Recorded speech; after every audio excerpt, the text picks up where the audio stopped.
L'autre titre de l'actualité de ce jeudi, c'est cette décision sans précédent de la Banque centrale européenne. Elle va injecter dans les pays de la zone euro 1100 milliards d'euros dans les 2 prochaines années.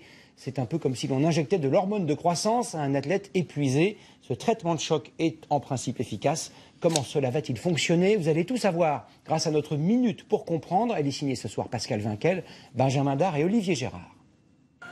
C'est un retour de la planche à billets en à peine plus sophistiqué. Voici le mécanisme.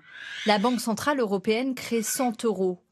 Avec cette somme, elle rachète à une banque privée de la dette publique détenue dans ses comptes. Le banquier privé encaisse donc 100 euros d'argent frais. Que va-t-il en faire? La BCE espère qu'il les réinjecte dans l'économie.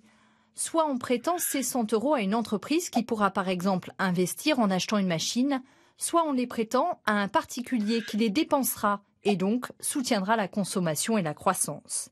Avec cette opération, la Banque centrale espère lutter contre la déflation, c'est-à-dire la baisse des prix qui s'est installée en Europe. Aujourd'hui, les consommateurs renoncent à leurs achats car ils parient sur des prix toujours plus bas.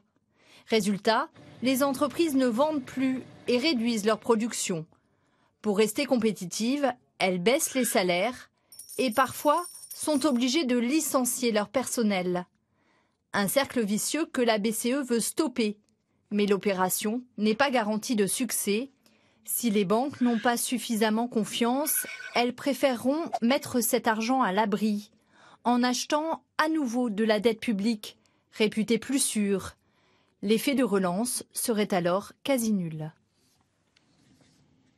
Cette annonce de la Banque centrale européenne intervient le jour même où sont réunis à Davos, en Suisse, des milliers de patrons, d'économistes et de